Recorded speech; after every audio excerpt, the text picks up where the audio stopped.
ये चीज़ आप लोग याद रख लेना। Next is question number 8, the diffusion potential level across a membrane that exactly opposes the net diffusion of a particular ion through membrane is called.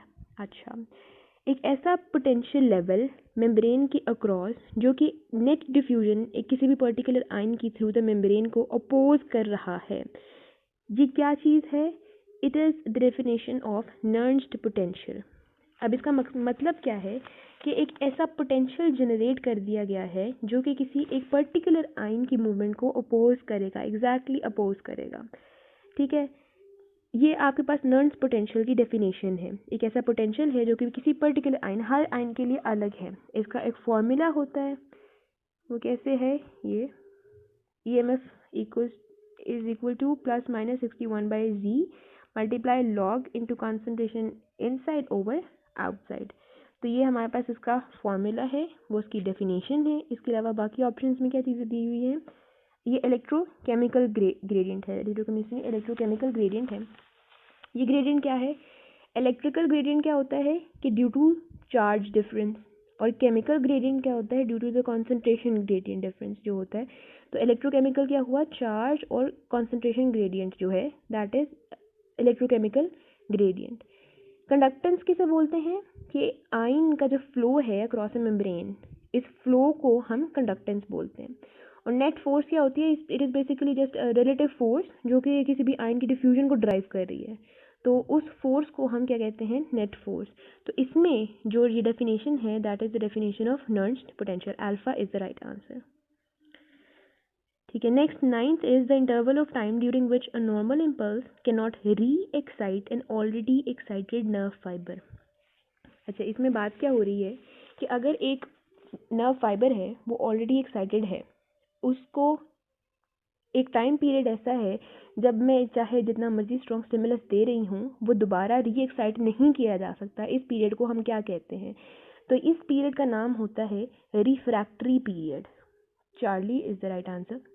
अब होता क्या है कि जब एक नर्व इम्पल्स एक्साइटेड है, जैसे ये है, यानी वो पहले हमारे पास डिपोलराइजेशन हो रही है, ठीक है। अब जब वो पीक पे जाएगा, अब मैं यहाँ पर दोबारा अगर स्टिमुलस दूंगी तो ये दोबारा री एक्साइट नहीं हो सकता, चाहे जितना मर्जी स्ट्रॉन्ग स्टिमुलस हो जाए। एब्सोल्यूट रिफ्रैक्टरी पीरियड में जितना मर्जी स्ट्रॉन्ग दोबारा स्टिमुलस दे दूँ मैं इस दौरान, तो दोबारा री एक्साइटेशन नहीं होगी। हाँ, जब वो दोबारा रीपोलराइज होगा और नीचे लेवल पर दोबारा वापस आ रहा होगा, मोर नेगेटिविटी इनसाइड जा रही होगी, वहाँ पर जब रिलेटिव रिफ्रैक्टरी पीरियड का टाइम आएगा तो stronger stimulus than the previous one would might reexcite. लेकिन एब्सोल्यूट रिफ्रैक्टरी पीरियड के अंदर ऐसा नहीं हो सकता। तो वो टाइम, वो इंटरवल जब ऐसा नहीं होगा उसको हम बोलते हैं रिफ्रैक्टरी पीरियड। इसके अलावा बाकी ऑप्शंस क्या हैं? अल्फा में लिखा है accommodation. Accommodation basically nerve fibre की एक प्रॉपर्टी है। जब अगर स्लोली एक करंट को हम राइज करें बार बार, तो नर्व क्या करेगी? नर्व जो फाइबर है वो अपने आप को अडेप्ट कर लेगा, तो अप्लाइड स्टिमुलस पे वो जो है वो एक्साइट नहीं होगा। ये प्रॉपर्टी क्या होती है? इसको बोलते हैं एकोमोडेशन। कंडक्टिविटी क्या है? ये भी उसकी प्रॉपर्टी है, जिसका मतलब है कि नर्व फाइबर जो है वो एक्शन पोटेंशियल को कंडक्ट कर सकता है। ठीक है, नर्व फाइबर की अब प्रॉपर्टीज होती हैं, एक्साइटेबिलिटी है, कंडक्टेंस है, एकोमोडेशन है, रिफ्रैक्टरी पीरियड है, ऑल और नॉन रिस्पॉन्स है। इसके अलावा जो डेल्टा ऑप्शन में रियोबेस का कॉन्सेप्ट दिया गया है वो क्या चीज़ है? रियोबेस और क्रिनेक्सी बहुत इंपॉर्टेंट कॉन्सेप्ट्स हैं। रियोबेस में क्या होता है कि आप स्टिमुलस दो, एक लीस्ट स्ट्रेंथ का स्टिमुलस जहाँ पर एक्साइटेशन हो जाए, एक टिश्यू एक्साइट हो जाए, तो वो स्टिमुलस जो है, जो उसकी स्ट्रेंथ है, उसको हम बोलेंगे रियोबेस। और क्रिनेक्सी एक और चीज़ होती है, जो क्रिनेक्सी क्या है? Basically it is a time जब double the strength of rheobase is applied. ठीक है, यानी आपने एक नर्व को एक्साइट करने के लिए रियोबेस की डबल स्ट्रेंथ का स्टिमुलस दिया, वहाँ पर जो टाइम पीरियड होगा दैट विल बी कॉल्ड क्रिनेक्सी। तो ये दो चीज़ें हैं, ये भी आप नोट कर लो, क्रिनेक्सी और रियोबेस क्या चीज़ होती है। तो इस MCQ का answer was Charlie. Okay, number 10 is the distance between two G lines. ये आपके पास मसल का जो स्ट्रक्चर होता है कि दो जी लाइन्स के दरमियान का डिस्टेंस क्या है। हम मसल का स्ट्रक्चर अगर देख लें तो यहाँ पर क्या है कि बीच में आपको एक एच जोन नज़र आता है, साइड पे डार्क बैंड्स होते हैं, फिर जी डिस्क है, दो जी डिस्क के दरमियान के डिस्टेंस को हम बोलते हैं सार्कोमेयर। तो जो आपका क्वेश्चन है इसका आंसर इज सार्कोमेर। ये भी आपके पास पेपर का एक क्वेश्चन है। डार्क बैंड्स अलग चीज़ हैं। डार्क बैंड्स क्या होते हैं? ए बैंड्स होते हैं, लाइट बैंड्स आई बैंड्स हैं, एम लाइन मिड लाइन होती है, और sarcomere is the distance between two Z line. It is about the structure. तो delta was the right answer. 11th में वो बोल रहा है कि energy use by muscles for sustained long term contraction is derived from, यानी एक muscle work कर रहा है और उसने काफ़ी टाइम के लिए वर्क करना है। अब उसके लिए जो एनर्जी डिराइव होगी, सस्टेन्ड लॉन्ग टर्म है, तो उसके लिए जो एनर्जी होगी वो कैसे आएगी? अब एनर्जी हमारे पास डिफरेंट वेज होते हैं। अगर 5 to 8 सेकेंड, टाइम नोट कर लें, 5 to 8 सेकेंड्स के लिए आपको चाहिए तो एनर्जी का रिसोर्स होगा फॉस्फोक्रेटिन होगा। अगर इससे ज़्यादा टाइम है, यानी फॉर वन मिनट मसल ने कॉन्ट्रैक्ट करना है, मसल ने सस्टेन्ड वर्क करना है, तो it would come from glycolysis. जो पाथवे होगा वो होगा ग्लाइकोलाइसिस। लेकिन अगर फॉर प्रोलॉन्ग्ड टाइम है, देन द मैकेनिज्म जो कि आपके सेल्स यूज़ करेंगे, जो आपकी बॉडी यूज़ करेगी, it would be oxidative metabolism. तो डिफरेंट टाइम पीरियड्स के लिए, यानी अगर बहुत कम टाइम के लिए चाहिए तो फॉस्फोक्रेटिन, अगर उससे ज़्यादा है फॉर 1 मिनट है वो ग्लाइकोलाइसिस का पाथवे होगा, और अगर उससे ज़्यादा चाहिए तो it would be oxidative metabolism. तो प्रोलॉन्ग टाइम के लिए इज़ द चार्ली ऑप्शन। और फॉस्फेट ये सिर्फ एक मॉलिक्यूल लिखा गया है, ठीक है। अब एक और चीज़ आपने जो नोट करनी है वो ये कि जब आपको 2 to 4 आवर्स के लिए, ठीक है, आप काम करो तो जो एनर्जी डिराइव होगी वो हाफ, जो द अमाउंट ऑफ एनर्जी है 1/2 of the energy from carbohydrates derive की जाती है। लेकिन अगर बहुत ज़्यादा मिनी आवर्स आपको गुजर गए और आपकी बॉडी को एनर्जी की ज़रूरत है तो वहाँ पर ब्रेक डाउन जिस चीज़ की होती है वो फैट्स की होती है। तो दैट वाज अनदर पॉइंट जो आप नोट कर लो कि फ़ैट के जो मिनी आवर्स के लिए चाहिए होगी दैट कम फ्रॉम फैट। लेकिन अगर फॉर 2 to 4 आवर्स का अगर ड्यूरेशन अगर हम करें उसके बाद एनर्जी चाहिए तो that would come from carbohydrates. अच्छा, नंबर 11 का Charlie was answer. Number 12 is following is the property of fast fibres. अच्छा, अब मसल फाइबर्स की अगर हम बात करें तो वो स्लो ट्विच फाइबर्स भी होते हैं, फास्ट ट्विच फाइबर भी होते हैं। स्लो ट्विच और फास्ट ट्विच के अंदर कुछ डिफरेंसेस हैं। स्लो ट्विच को हम बोलते हैं टाइप 1।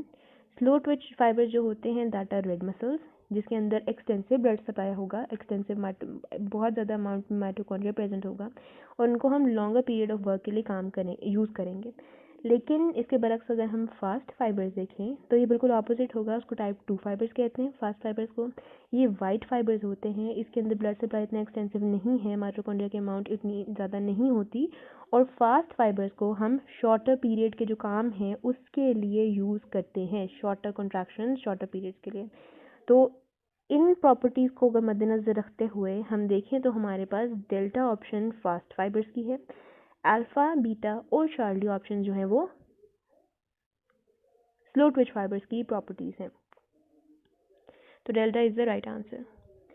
नंबर 13 में है increase in actual number of muscle fibre is called. अच्छा, अगर एक मसल का बल्क कम हो रहा है हम उसको बोलते हैं एट्रोफी। अगर एक मसल का बल्क ज़्यादा हो जाता है हम उसे बोलते हैं हाइपरट्रोफी।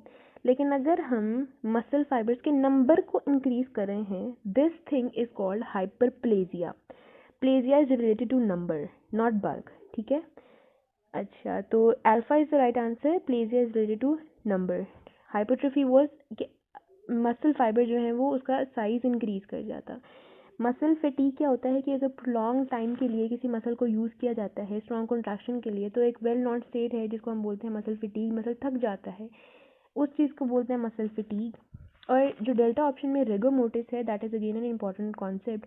रिगो मोटिस में क्या होता है कि अगर फॉर एग्जांपल अगर किसी पेशेंट जो है वो उसकी डेथ हो गई है, किसी भी पर्सन की डेथ हो गई है, तो मसल के जो क्रॉस ब्रिजेस बने हुए हैं उसको ब्रेक करने के लिए जो एटीपी चाहिए था अब वो अवेलेबल नहीं है। तो मसल जो है वो वहीं पर एक स्टेट होगी वो कॉन्ट्रैक्चर की, वो वहीं पर अकड़ा रहेगा क्योंकि उसकी क्रॉस ब्रिज ब्रेक करने के लिए हमारे पास मोर एटीपी अवेलेबल नहीं है। तो इस स्टेट को बोलते हैं रिगर मोटिस। तो आपके जो क्वेश्चन का आंसर था that was alpha hyperplasia. Number 14 is slow waves and spike potential is characteristic of. अरे स्लो वेव और स्पाइक पोटेंशियल क्या होता है कि जो एक्चुअल पोटेंशियल जनरेट होता है मसल्स के लिए वो डिफरेंट होता है। जैसे पहले वाला जो आपको यहाँ पर रेड वाला ग्राफ नज़र आ रहा है ये क्या कहते हैं स्केलेटल मसल्स के लिए है, जो ब्लू वाला है ये स्मूथ मसल्स के लिए है, और जो येलो वाला आपको नज़र आ रहा है कार्डियक मसल्स के लिए होता है। एक्शन पोटेंशियल डिफरेंट होते हैं, लेकिन जो आपको ये स्पाइक्स नज़र आ रहे हैं ना और ये स्लो वेव जो बन रही हैं, ये स्लो वेव किस चीज़ की प्रॉपर्टी होती है, ये स्मूथ मसल्स की प्रॉपर्टी होती हैं। एक अगर हम येलो वाला देखें तो इसमें प्ले टू फेज आ रहा है, ये किसकी प्रॉपर्टी होती है? कार्डियक की। और जो सिंपल हमारे पास जो रेड वाला आपको नज़र आ रहा है वो स्केलेटल मसल की है, जहाँ पर रेस्टिंग में ब्रेन पोटेंशियल है, डीपोलराइजेशन है, फिर रीपोलराइजेशन है, हाइपर पोलराइजेशन और अगेन रेस्टिंग में ब्रेन पोटेंशियल। तो वो स्केलेटल मसल्स की। तो स्लो वेव्स और स्पाइक पोटेंशियल जो है वो स्मूथ मसल्स की प्रॉपर्टी है। तो Charlie is the right answer. अच्छा, नंबर 15 पे वो क्या कह रहा है कि refractory period of heart is of long duration. अच्छा, अभी हमने ऊपर पढ़ा कि रिफ्रैक्टरी पीरियड क्या होता है। एक ऐसा पीरियड है एक्शन पोटेंशियल के अंदर जहाँ पर एक नया जो न्यू इम्पल्स आएगा वो एक्साइट नहीं कर सकता ऑलरेडी एक्साइटेड सेल को। हार्ट सेल्स के अंदर क्या होता है, रिफ्रैक्टरी पीरियड थोड़ा लंबे टाइम के लिए चलता है। मतलब एक कंपैरिजन के अगर हम करें तो वो लंबा टाइम क्यों होता है, वो लॉन्ग ड्यूरेशन क्यों होती है, इसका रीज़न क्या है? ताकि मज़ीद अगर ऑलरेडी सेल एक्साइटेड है, एक और स्टिमुलस आके उसको मज़ीद एक्साइट ना कर दे, क्योंकि अगर वो मज़ीद एक्साइट करेगा, मज़ीद एक्साइट होगा, टेटनाइजेशन की तरफ सेल चला जाएगा और रिलैक्स करने का टाइम नहीं मिलेगा। ठीक है, हार्ट मसल फटीग की तरफ जा रहे हैं, टेटनी की तरफ जा रहे हैं, यानी उसी कॉन्ट्रैक्टेड स्टेट ही रह रही है, रेस्टिंग स्टेट मिल ही नहीं रही है। अगर हार्ट के मसल्स रेस्ट ही नहीं करेंगे, हार्ट रिलैक्स नहीं करेगा, फिलिंग कैसे होगी? तो उस चीज़ को प्रिवेंट करने के लिए, टेटनी को प्रिवेंट करने के लिए उसका रिफ्रैक्टरी पीरियड जो है वो फॉर लॉन्गर ड्यूरेशन होता है, ताकि मसल कम्प्लीटली रिलैक्स करे, अपना फंक्शन कम्प्लीटली परफॉर्म करके वो रिलैक्स करे, रिलैक्सेशन के बाद दोबारा स्टिमुलस आके उसको एक्साइट करे।